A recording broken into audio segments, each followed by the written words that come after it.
120.000 muertos en fosas y cunetas esperan sepultura en España, según las cifras más conservadoras. Hoy esa nación vive un proceso de recuperación de su memoria histórica que aún genera controversia sobre su conveniencia o no. Solo quienes durante toda la última década llevan comprobando sobre el terreno las reacciones y el comportamiento de los familiares de aquellas víctimas de la Guerra Civil Española han constatado una verdad simple pero contundente. Tras el horror del hallazgo de esos cuerpos, casi de inmediato aparece una especie de paz interior. Antropólogos, psicólogos y forenses reconocen que no hay signos de odio, ni de rabia, ni deseos de venganza. Solo hay alivio para tal sufrimiento. Los muertos y sus familias recuperan la dignidad. Los procesos bien llevados, según ellos, ayudan a cerrar heridas. Decenas de países en el mundo adelantan actualmente procesos de recuperación de la memoria y de justicia transicional similares al español. Colombia es uno de ellos. La historia llena de guerra en Colombia tuvo sus capítulos más crueles en los últimos 25 años. ¡Vamos, muchachos! El terror de la guerrilla llevó a uno peor, el terror paramilitar.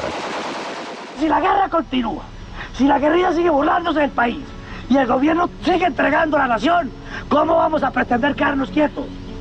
¡Que me juzgue el mundo por guerrerista! Hoy el país cumple un proceso de verdad, justicia y reparación derivado de la Ley de Justicia y Paz.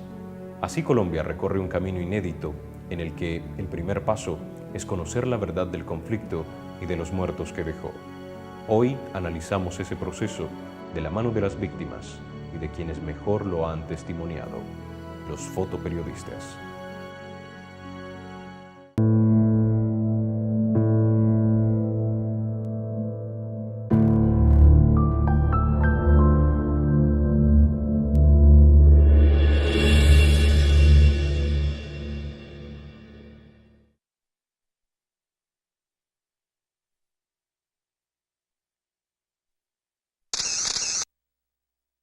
Natalia Botero recibió en 2003 el Premio de Naciones Unidas por su trabajo fotográfico en derechos humanos. Es una de las pocas mujeres que ha hecho esta labor en un medio dominado por los hombres. Para mí, que yo ya soy mamá y que día a día tengo que salir a la calle o mandar a mis hijos a la calle, a la guardería, o dejarlos en la casa y yo me voy a trabajar, lo que sea, para uno todos los días es una angustia permanente de que pues uno llegar a su casa y encontrar a sus hijos bien, pues y sanos y alegres y felices. Y cuando yo me encuentro con estas historias, pues yo me tomo un café fuerte como para que el corazón no me empiece a llorar, pero yo lloro con las mamás. Además porque pues uno sabe que son pérdidas irreparables. Uno sabe que la ausencia de un hijo pues es el alma, es adentro, es una cosita que es como si te estuvieran arrancando el corazón con un sacabocados, si te estuvieran sacando pedacitos de tu corazón, y eso duele mucho.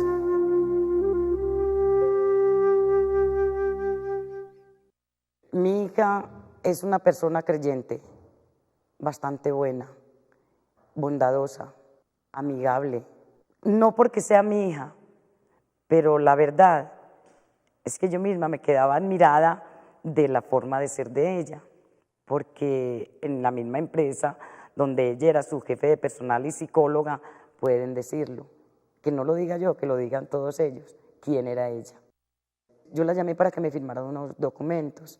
Mami, faltando un cuarto para la 1, salgo de acá. Yo estoy llegando allá a la 1:30 más o menos y no encuentro mucho trancón en la vía. Entonces me quedé esperándola.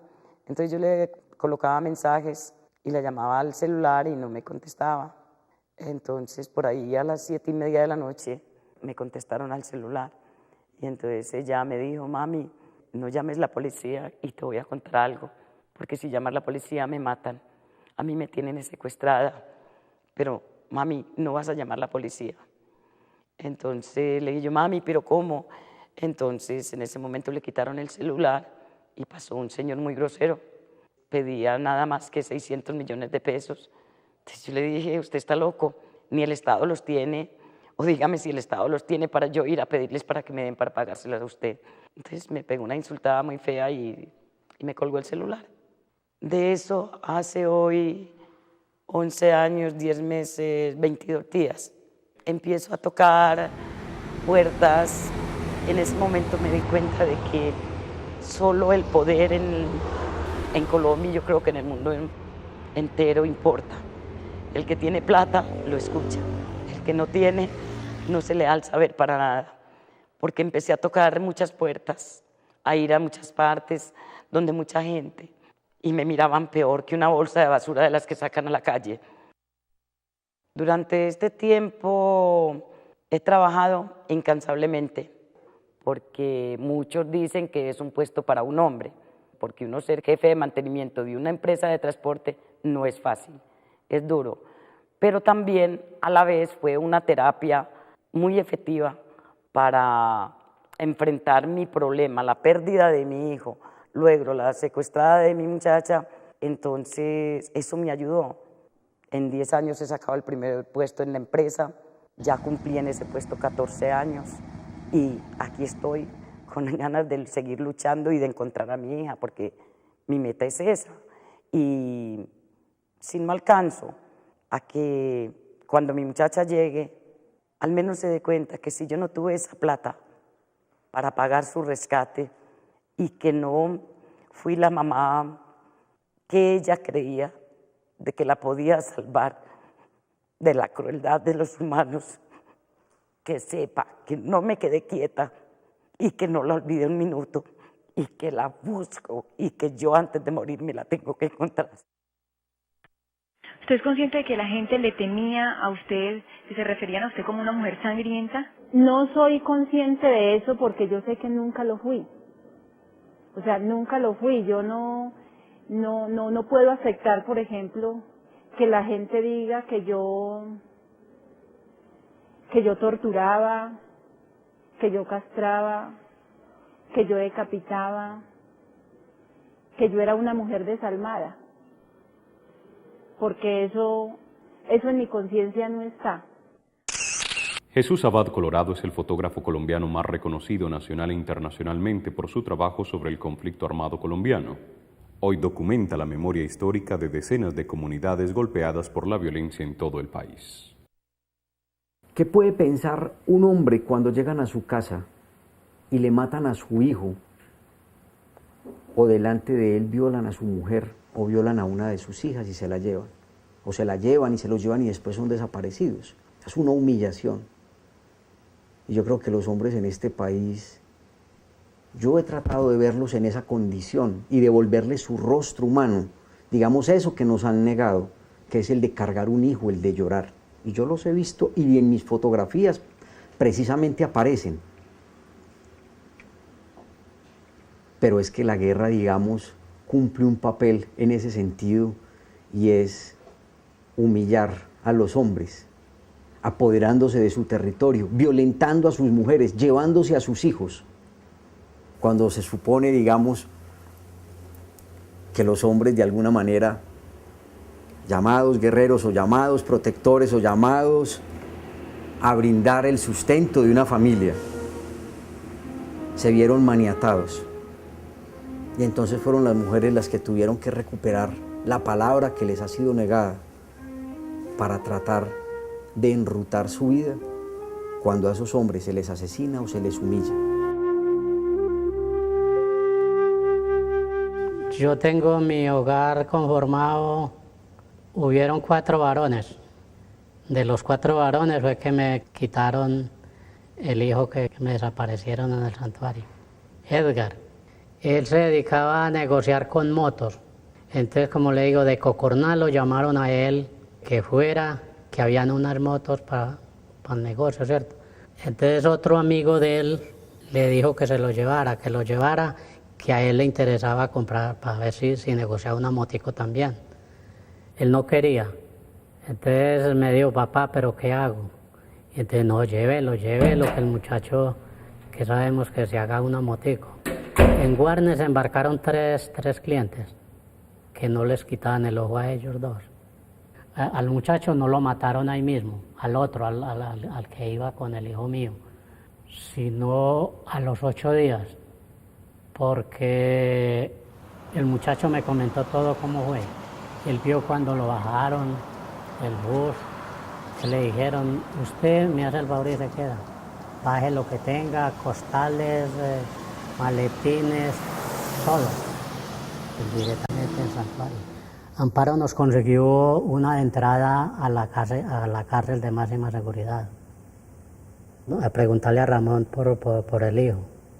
Y lo que nos dijo él, que él no tenía cadáveres enterrados, que él todos los que había matado los tiraban al río Magdalena. Y esa fue la respuesta que nos dio, que para que no nos llenáramos de ilusiones. Una lista de víctimas, entonces para realizarle permiso para que el listado, entonces procedemos. Son aproximadamente cerca de 350 personas.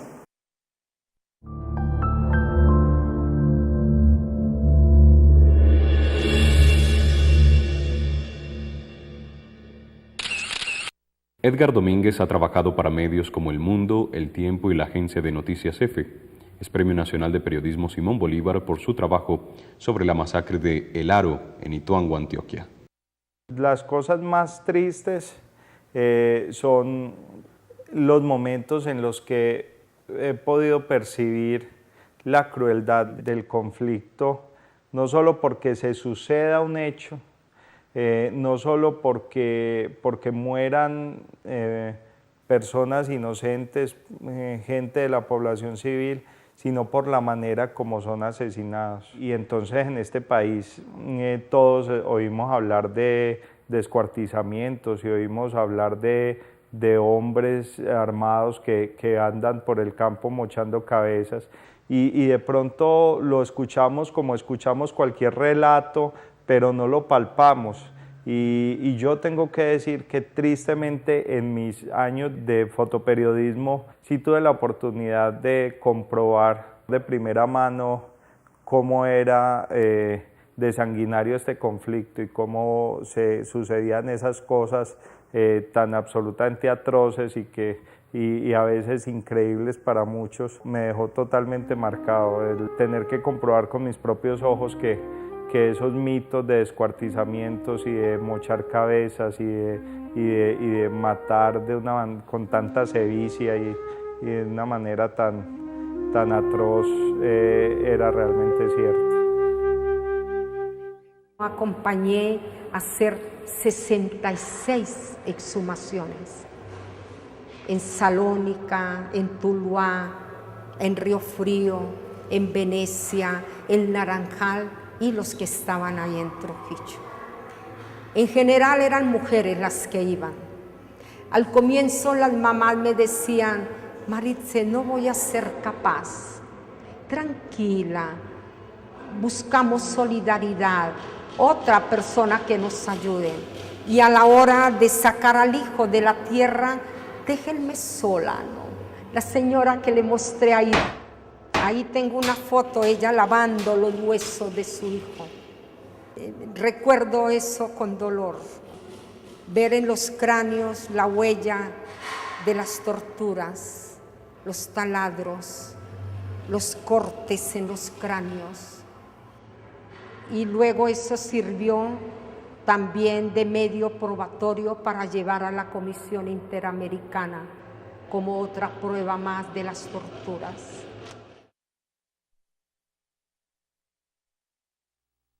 La famosa braguilleteada es que pues sean cosas por el estilo que una persona se llegaba a matar, se le daban 2 tiros en la cabeza y para tirarla al Magdalena o al Cauca o a un río, por ejemplo, para que no flote, entonces se le abren desde el pecho hasta parte más o menos bajo del ombligo, o sea, se abre hacia abajo, o sea, para que cuando la persona esté en el agua no se hinche y no flote. La bragueteada es que quede abierto como un bolso y las personas no se hinchan y no flotan en el agua, se hunden y no vuelven a salir. Eso duele mucho.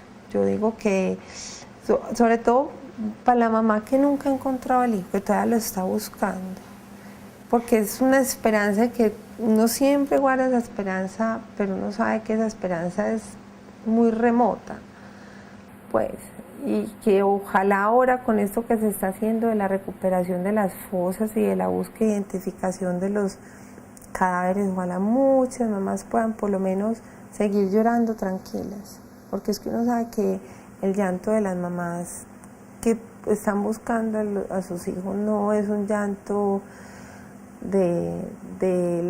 como del pasado, de decir que estoy pensando en lo que fue mi hijo, no, sino que es un llanto porque es que yo ni siquiera tengo los huesos de mi hijo, o sea, yo porque ni siquiera sé dónde está el cadáver de mi hijo, y eso es un dolor muy grande. Mi familia estaba compuesta por 8 hijos, hoy por hoy ya no hay sino 4. Una niña murió recién nacida. En el 93 me mataron un niño pues prácticamente de 15 años, me lo mataron ahí a la cuadrita de mi casa. Y ya en el 2002 me desaparecieron a Carlos. Y de la desaparición de Carlos dependió también que me hicieron desplazar el otro muchacho y él se mató en un accidente. Era un muchacho que le gustaba estudiar. Él estudió en el colegio militar. Cuando terminó, él quería seguir la carrera militar, pero yo ya no tuve con qué darle el estudio. Pero entonces desde que salió, se colocó a trabajar. Trabajó primero en un hotel, luego de ahí lo recomendaron y entró a trabajar a Linda Lana. Ahí trabajó como en 2 oportunidades y cuando se desapareció estaba trabajando ahí. Llegó a la casa como de costumbre, pero ese día ya no llegó. Al momentico volvió y salió, es que voy a dar una vuelta. Como a eso de las 8 volvió a la casa y ya dijo, no, me voy para San Javier. Yo tengo mi familia allá en la Comuna 13 y no se fue para donde los tíos ni nada, sino que se fue para donde la novia. Él siempre tenía la costumbre pues de estar llamando, él no dejaba de llamar a la casa, pero ese día se fue y ya se llegaron las 6 de la tarde. Cuando una muchacha me hizo una llamada y me dijo, preguntó por mi hija Nidia. Yo le dije que no estaba, entonces me dijo, ¿y Carlos no está allá? Y yo le dije, no, él no se encuentra. Entonces en ese momentico yo colgué y en ese momento llegaba mi hija y yo le dije, Nidia, devuelva la llamada, que hicieron una llamada preguntando por Carlos, muy raro. Ella devolvió la llamada y ahí a ella sí le dijeron que a Carlos se lo habían llevado desde las 10 de la mañana, que habían llegado unos muchachos, ella no dijo qué clase de muchachos, y que se lo fueron llevando. Los 2 primeros años de la desaparición de mi hijo fueron terribles, porque como ya le dije, encerrada. Me enfermé de todo, porque yo nunca iba al médico, pero de ahí para acá me cayó artrosis, me cayó artritis, me volví hipertensa. Eso en mi vida, en mi personal, en lo que se diga del hogar. Eso es muy triste, la desaparición de un familiar, porque como él era el mayor, ya mis hijos se volvieron desordenados, porque ellos más de hacerle caso al papá le hacían caso era a él, porque él era el mayor, el más juicioso, el que terminó de estudiar primero, el que no hacía sino trabajar. Después de esos 2 años, ya que entré a las Madres de la Candelaria, pues bueno, ya la vida como que fue un poquito diferente, porque uno llega a ese grupo y ahí hay muchas mamás que sufren lo mismo que uno. La una tiene el esposo desaparecido, la otra el hijo, la hermana o secuestrados, y así sucesivamente. Entonces, entre todas, ahí ya como que es más llevadera la vida. Que me digan dónde me dejaron mi hijo, que si es que está en la escombrera, como es el dicho, que él está en la escombrera, pues que me digan, o qué hicieron con él o dónde me lo dejaron. Pero yo no pierdo la esperanza de que algún día pueda yo encontrar mi hijo. Luego, cuando ya se recuperó el área, pues él me dijo que se iban a replegar para no tener inconvenientes con algunos miembros de la fuerza pública y para evitar de pronto algún tipo de filtración de esta relación que había en ese momento. Donaldo Zuluaga nació en Ituango, Antioquia, un municipio históricamente azotado por la violencia. Ama el campo y en él ha visto lo peor de esta guerra en Colombia. Hoy trabaja para el diario El Colombiano. La gente del campo está más desprotegida. Yo diría que la gente en la ciudad tiene más donde esconderse, o tiene más donde hacer una transhumancia que llaman. La gente del campo no. Por la misma configuración geográfica, la misma configuración física de terrenos, por ese arraigo todavía de la gente en el campo, se siente más desprotegida y a lo largo de toda la historia este conflicto ha sido así. Las grandes víctimas de este conflicto han sido los campesinos, la población civil, que a esos son los que tenemos que apostarle pues, a la defensa de ellos.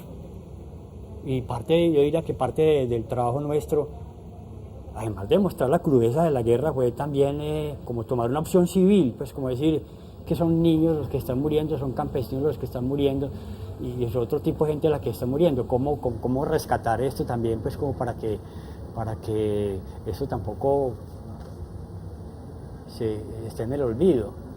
Entonces yo diría que sí, a gran diferencia de la ciudad, el campo sufre más.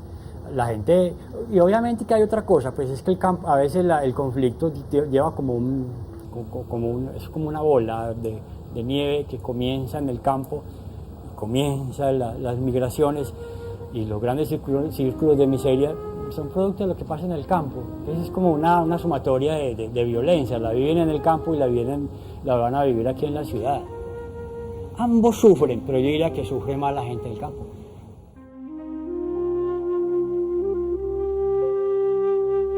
Hace 20 años, hace que yo me casé, en 1989, esa vereda hace 20 años era total, no, uno se acostaba y se levantaba y nunca pensaba que iba a suceder nada o que a alguien le iba a pasar algo, nada, absolutamente nada, porque no se veía ningún conflicto armado, ni siquiera el ejército, no se veía nadie, en absolutamente nada, ni ejército ni conflictos armados.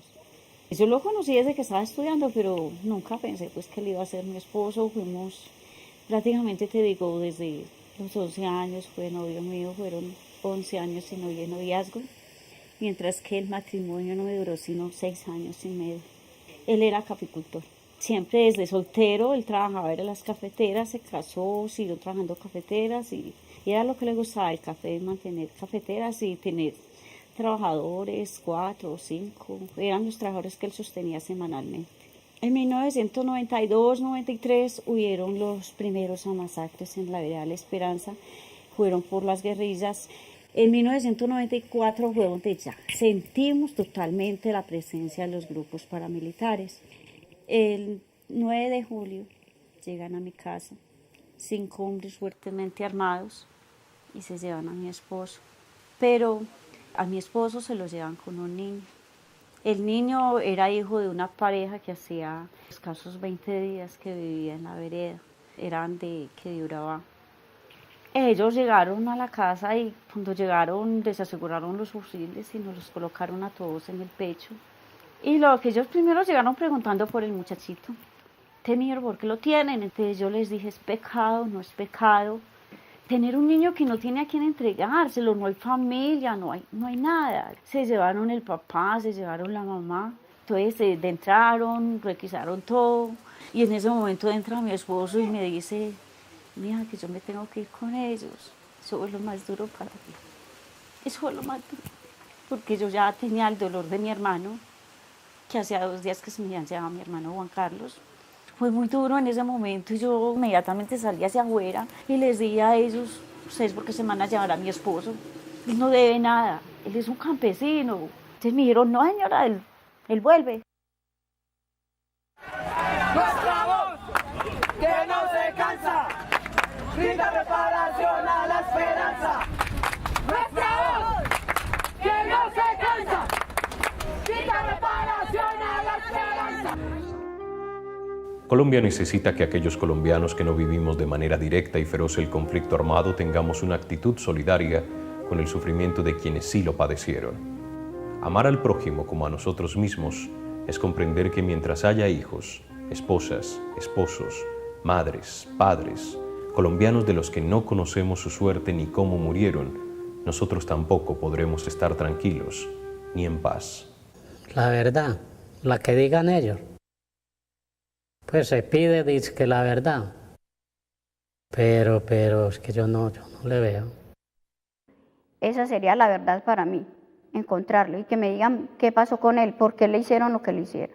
Que se haga justicia con ellos, que digan la verdad, qué pasó, qué ocurrió, qué hicieron con ellos, para dónde se los llevaron. La verdad, la justicia, reparación, reconciliación, paz, amor, mi hija, que me devuelvan a mi hija. Si comprendemos que ellos y ellas somos nosotros mismos, en Colombia habrá caridad en la verdad, habrá dignidad.